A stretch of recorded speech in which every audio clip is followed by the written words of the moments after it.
Varicose veins తో బాధపడుతున్నారా? మన ఏవిస్ హాస్పిటల్లో 4500 రూపాయల లేజర్ స్కానింగ్ ఉచితం. నమస్తే అమ్మా. నమస్తే అమ్మా. అమ్మా, ఈ రోజు యశ్వంత్ ప్రొద్దుటూరు కేసు మీద వచ్చే ఉంటుంది అమ్మా. విన్నామమ్మా. తలుచుకుంటే కడుపులో ఇలా గుగులు వచ్చేస్తోంది. మరి కడుపు చుమ్మలు చుట్టిందంటారా? అట్లా అయిపోయింది. కన్న తల్లి ఉపాధ్యాయురాలు. అందులో తను కొన్నిసార్లు ఫిజికలీ హ్యాండిక్యాప్డ్ పర్సన్ అని చెప్తున్నారు. అంటే not like well of body తనది. అందుకే వెనకాల నుంచి సడన్ గా వచ్చి తన కత్తితో దాడి చేస్తుంటే తనను తను ప్రొటెక్ట్ చేసుకోలేకపోయింది అని అంటున్నారు. చంపేసి మళ్ళా వీధిలోకి లైక్ బాల్కనీలోకి లాగేస్తే ఆ బ్లడ్ అంతా అసలు ఆ స్టెప్స్ మీద నుంచి పారుతుంది. ఎట్లా తట్టుకున్నాడమ్మా అసలు కన్న తల్లిని? అసలు వాడు ఏంటి మైండ్ సెట్? ఫిజికల్లీ వీక్ అని కాకపోయినా కొడుకు అట్లా చేస్తాడని ఎవరు అనుకోరు గనక, అన్ఎక్స్పెక్టెడ్ గనక అది హఠాత్తుగా జరిగినటువంటి సంఘటనే అనుకోవాలి. దాన్ని షాక్ లో ఉండుంటుంది. మరి ఇంకా దరిద్రుని తిట్టుకుంటా వచ్చావా నువ్వు ఇంకా హైదరాబాద్ నుంచి అని వాడి కోసమే వండి పెడుతుందంట ఇంకా కిచెన్ రూమ్ లో. నాన్నని అడ్డొస్తాడేమో నేను చంపబోతుంటే అని చెప్పి రూమ్ లోకి వేసి అప్పుడే స్నానం చేసి బెడ్రూమ్ లోకి వెళ్ళిన నాన్నని ఆ రూమ్ లో తండ్రి కాకుండా తల్లినే చంపాడంటే తల్లి మీద ఏమిటా కోపం? తల్లి ఉపాధ్యాయురాలు కదా, అందువల్ల బడిలో పిల్లలకి చెప్పినట్టు ఇతడికి కూడా సరిగ్గా ఉండు నాయనా, బాగా ఉండు అని ఏదన్నా నీతులు చెప్పిందేమో. అది తట్టుకోలేకుండా ఉన్నారుగా ఈ రోజుల్లో ఎవరైనా. నువ్వేం చేస్తే దాన్ని మెచ్చుకోవడం, నీ అంతటి వాళ్ళు లేరు, నువ్వు చేసిందే సరైంది అని ఆకాశానికి ఎత్తేయాలి అనుకుంటారు అందరూ. ఆ కారణంగా తల్లి ఏమైనా ఇతన్ని మందలించిందేమో. అప్పుడు ఇప్పుడు ఇద్దరికి మధ్యలో డిస్కషన్ జరుగుతూనే ఉంటదంట. యశ్వంత్ ఉండడం హైదరాబాద్ లో ఉంటాడు, జాబ్ సర్చ్ మీద వచ్చాడంట. అదే చదువు బీటెక్ అయిపోయింది, ఇంకా ఉద్యోగం రాలేదు అని ఫ్రస్ట్రేషన్ ఉంటే వ్యసనాలకి అలవాటు పడుతున్నావు, నువ్వు హైదరాబాద్ కి వెళ్ళింది ఎందుకు, నువ్వేం చేస్తున్నావు, ఒకగానొక కొడుకు, ఎవరైనా చెప్తారు కదమ్మా, చెప్పకుండా ఎలా ఉంటారు? చెప్పాలి కూడాను. చెప్పకపోతే తల్లి చెప్పలేదని కూడా అంటాంగా, మనమే అంటాం. తల్లి చెప్పాలి, తండ్రి చెప్పాలి, వాళ్ళ స్వభావాన్ని అనుసరించి రకరకాలుగా చెప్పాలి, అందరికి ఒకే రకంగా కాదు. మరి వీడికి ఎలా చెప్పాల్సి వచ్చిందో, ఎలా చెప్తే వాడికి పట్టేదో, ఏమైందో మరి.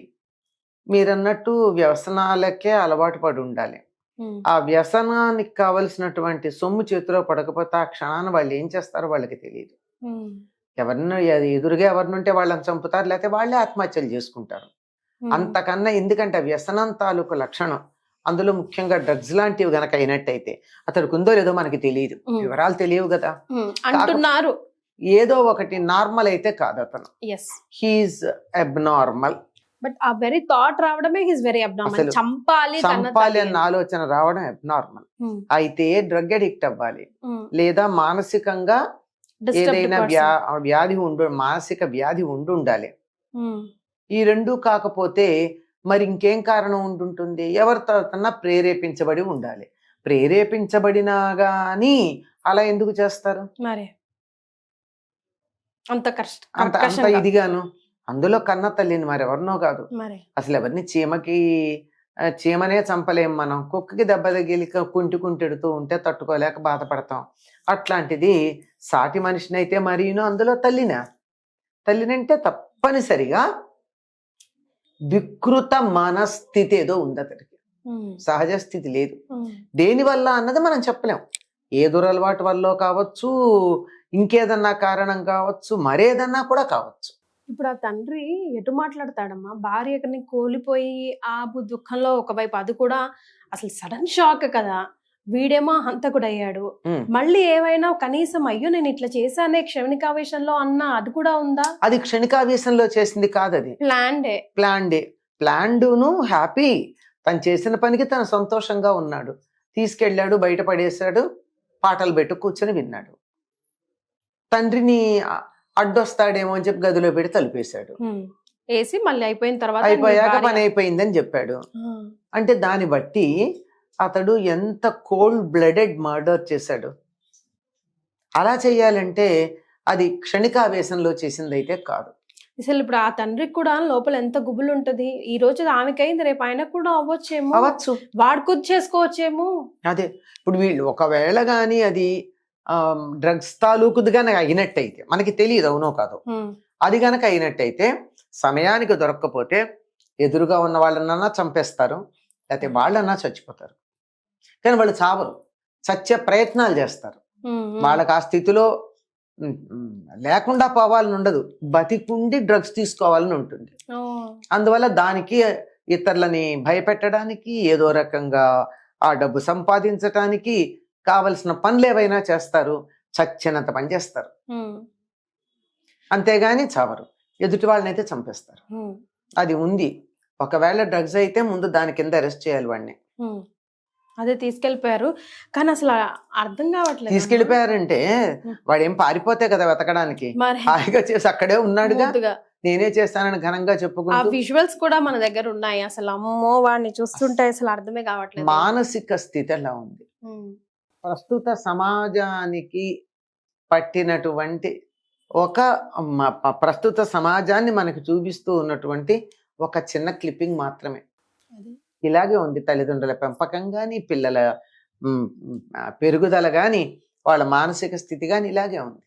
ఒకటి, వాళ్ళు ఎలా తయారయ్యారంటే పిల్లలు అంటే తట్టుకోలేరు, దేన్ని కూడా లెట్ ఇట్ బి ఎనీథింగ్. ఆఖరికి ఇంట్లో వంట కూడా తను అడిగిన కూర లేదని అమ్మ మీద ప్లేట్లు గిరాటేసేటటువంటి పిల్లలు కనపడుతున్నారు. తల్లి మీద వెయ్యొచ్చా అట్లా? తల్లి మీద హోటల్లో వేయి చూద్దాం. తల్లి గనక చులకనా, బయట వేయి. డబ్బులు ఇచ్చి తీసుకునే చోటే దాన్ని నువ్వు బాగాలేదంటే వాళ్ళు ఊరుకోరే. ఇంట్లో ఏం తీసుకుని పెడుతోంది ఆవిడ నీ దగ్గర, ఏం తీసుకుని సేవ చేస్తోంది, అక్కడ చేస్తున్నావు అంటే అస్సలు ఎక్కడా కూడా నో అన్నదాన్ని తట్టుకోలేనటువంటి పరిస్థితి. హోటల్లో అయినట్టయితే వీడు నో అంటే వాళ్ళు నో అంటారు. అయిపోయి టిట్ ఫర్ టాట్. ఇంట్లో అమ్మ అనదు కదా. ప్రతాపం ఇక్కడ. బయట ప్రపంచంలో ఏమీ చెయ్యలేనటువంటి అసమర్థులందరూ ఇంట్లో చూపిస్తారు ప్రతాపాన్ని. అంతే. ఆ ప్రతాపం అమ్మ ఏమనదు గనక, మందలించి ఊరుకుంటుంది గనక. పైగా వీటన్నిటికన్నా వాళ్ళ నాన్నని కాక అమ్మనే చంపాడంటే వాడికి ఆడవాళ్ళ మీద ఎంత చులకన భావం ఉంది. తల్లి, తండ్రి, కొడుకు, బిడ్డ అంటే ఆ వెరీ నెక్స్ట్ బ్లడ్ రిలేషన్ మీద కూడా నమ్మకం లేకుండా అయిపోతుందా? ఏది వింత విశేషం ఏది విన్నా కూడా అవునా అని క్యాజువల్ గా వింటున్నట్టు అనిపించేస్తోందమ్మా. రోజు ఆ స్థితికి వచ్చేసాం మనం. ఎంత భయంకరమైనటువంటి పరిస్థితి ఏమిటంటే మనలాంటి వాళ్ళందరికీ కూడా మనసులు మొద్దుబారిపోయాయి, సున్నితత్వం పోయింది. ఎలాంటి వార్త విన్ని ఇంతే కదా, ఓ వందల్లో వేలల్లో ఇది ఒకటి అనిపిస్తోంది తప్ప అయ్యో ఇలాంటి జరిగిందా అని కంగారు పడేటట్టుగా లేదు.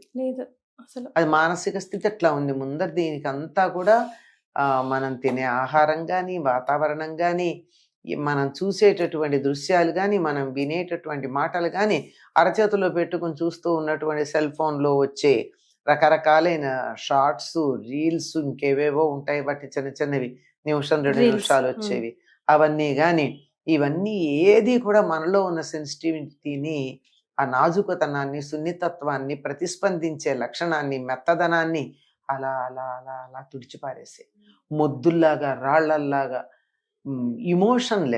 ఇమోషన్స్ లేవా అంటే హ్యూమన్ ఇమోషన్స్ లేవు, జంతువులకు ఉండేటటువంటి ఇమోషన్స్ ఉంటున్నాయి. దాని ఎదురుగా వచ్చింది ఏదైనా సరే కొమ్ములతో కుమ్మేయాలి అనేటటువంటిది సంబంధం లేనటువంటిదైన ఆఖరికి రాతిని, కొండని కూడా వెళ్ళి కుమ్మేసేటట్టుగా ఉంటాయి ఇవి. అలాంటి పరిస్థితే తప్ప మనుషుల్లా కాకుండా ప్రవర్తిస్తున్నారమ్మా. అది వచ్చిన భయంకరమైన పరిస్థితి. సమాజం ఎటు వెళ్తుందో, మనం ఎటు వెళ్తున్నామో, సమాజంలోనే మనం ఉన్నామా, అసలు అది విన్నాక నాకు షాక్ అన్నమాట. అసలు నిజంగా మొద్దుబారిపోయింది మా బ్రెయిన్ అంతా. అసలు it took some time for me to come back to normalcy. టీచర్సే పనిష్మెంట్ ఇస్తేనే మనం అరిచి గోలు పెట్టి, గొగ్గలు పెట్టి, అసలు మన రకరకాలు చేస్తూ ఉంటే, కన్న తల్లినే నువ్వు చంపేసుకుంటుంటే ఇంకా అసలు పిల్లలు ఎందుకు, ఈ పెంపకం ఎందుకు? మళ్ళీ at the end of the day మళ్ళీ బ్లేమ్ చేయబడుతుంది ఆ పేరెంట్సే, సరిగ్గా పెంచక. సమాజం అంటే కదమ్మా, గారం అతిగారం చేసి. అందులో అది కూడా కారణం ఉంటుంది, గారాబం ఎక్కువ చేయడం వల్ల. ఇప్పుడు చిన్నతనంలో గారాబం చేస్తారమ్మా, గారాబానికి అలవాటు పడిపోతాడు వాడు, అన్కంట్రోలబుల్ గా అయ్యాక కేకలేస్తారు. అది తప్పించడానికి ఇంకా గట్టిగా వీళ్ళు మందలించాలి. ఈ మందలించింది వాడు తీసుకోలేడు. రెండిటి కాంట్రాస్ట్. అందుకే పిల్లల్ని 5 ఏళ్ల వరకు చక్రవర్తిలా పెంచి 6 7 వచ్చినప్పటి నుంచి పని వాళ్ళ చూడాలట. అంతేగాని మర్యాదగా చూడటం కాదు. చూస్తే ఇదిగోండి ఇలాంటివే. థ్యాంక్ యూ సో మచ్ అమ్మా. నమస్తే. నమస్తే అమ్మ. చాలా బాధాకరమైనటువంటి విషయం. భగవంతుడి దయ వల్ల ఇటువంటివి మళ్ళీ మనం వినకుండా ఉందుముగాక.